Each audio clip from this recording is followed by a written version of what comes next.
ಇನ್ನು ಪೆಟ್ರೋಲ್ ದರದಲ್ಲಿ ಇಳಿಕೆಯಾಗುವ ಸಾಧ್ಯತೆ ಇದೆ. ಪ್ರತಿ ಲೀಟರ್ಗೆ ₹2.50 ಇಳಿಕೆಯಾಗುವಂತಹ ಸಾಧ್ಯತೆ ಇದೆ. ಆಗಸ್ಟ್ 14ರ ಮಧ್ಯರಾತ್ರಿಯಿಂದ ಪರಿಷ್ಕೃತ ದರ ಜಾರಿಯಾಗಲಿದೆ ಅನ್ನೋ ಒಂದು ಮಾಹಿತಿ ತಿಳಿದು ಬರ್ತಾ ಇದೆ. ಪೆಟ್ರೋಲ್ ದರದಲ್ಲಿ ಇಳಿಕೆಯಾಗುವಂತಹ ಸಾಧ್ಯತೆ ಇದೆ.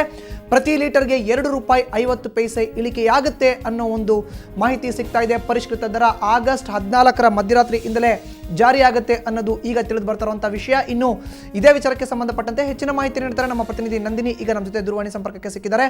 ನಂದಿನಿ, ಆಗಸ್ಟ್ 14ರ ಮಧ್ಯರಾತ್ರಿಯಿಂದ ಪ್ರತಿ ಲೀಟರ್ ಪೆಟ್ರೋಲ್ಗೆ ₹2.50 ಇಳಿಕೆಯಾಗುತ್ತೆ ಅನ್ನೋ ಒಂದು ಮಾಹಿತಿ ಇದೀಗ ಲಭ್ಯ ಆಗ್ತಾ ಇದೆ. ನಿಜಕ್ಕೂ ಪ್ರತಿ ಲೀಟರ್ಗೆ ₹2.50 ಇಳಿಕೆ ಆಗತ್ತಾ? ಏನಿದೆ ಸದ್ಯದ ಮಾಹಿತಿ ಇದ್ರ ಬಗ್ಗೆ?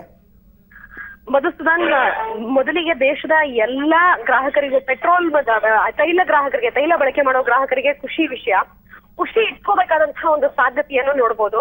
ಅಂತಾರಾಷ್ಟ್ರೀಯ ಮಾರುಕಟ್ಟೆಯಲ್ಲಿ ಡಾಲರ್ ಎದುರು ತೈಲಗಳ ಬೆಲೆ ಇಳಿಕೆಯಾಗಿದೆ. ಹೀಗಾಗಿ ಪೆಟ್ರೋಲ್ ದರವನ್ನ ಇಳಿಕೆ ಮಾಡುವಂತಹ ಸಾಧ್ಯತೆ ದಟ್ಟವಾಗಿದೆ. ಪೆಟ್ರೋಲ್ ಬೆಲೆಯನ್ನ ₹2.50 ಪರಿಷ್ಕೃತ ದರವಾಗಿ ಪರಿಗಣಿಸುವಂತಹ ಸಾಧ್ಯತೆನೂ ಇದೆ. ಸದ್ಯದ ದರ ಬೆಂಗಳೂರಿನಲ್ಲಿ ₹79.49 ಇದೆ ಪರ್ ಲೀಟರ್ಗೆ ಪೆಟ್ರೋಲ್.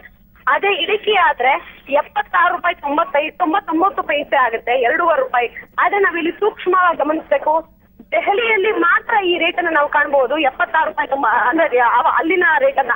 ಉಳಿದಂತೆ ಎಲ್ಲಾ ಸ್ಟೇಟ್ ಗಳಲ್ಲೂ ಸಹ ಕೊಂಚ ಅಂದ್ರೆ 50 ಪೈಸೆ ಹೆಚ್ಚು ಇಲ್ಲ 50 ಪೈಸೆ ಕಡಿಮೆ ಆಗುವಂತ ಸಾಧ್ಯತೆ ಇದೆ. ಕಾರಣ ಸ್ಟೇಟ್ ಗಳಲ್ಲಿ ಸ್ಟೇಟ್ ವೈಸ್ ಟ್ಯಾಕ್ಸ್ ಅಂತ ಇರುತ್ತೆ. ಅದರಲ್ಲಿ sales tax, service tax, transportation tax, ಹಲವು ಟ್ಯಾಕ್ಸ್ ಗಳು ಸೇರಿ 29% ನಮ್ಮ ಬೆಂಗಳೂರಿನಲ್ಲಿ ಟ್ಯಾಕ್ಸ್ ಇನ್ಕ್ಲೂಡ್ ಆಗುತ್ತೆ. ಹಾಗಾಗಿ ಇಲ್ಲಿನ ಗ್ರಾಹಕರಿಗೆ ಸುಮಾರು 50 ಪೈಸೆ ಹೆಚ್ಚಾಗುವಂತಹ ಸಾಧ್ಯತೆ ಸಹ ದಟ್ಟವಾಗಿದೆ.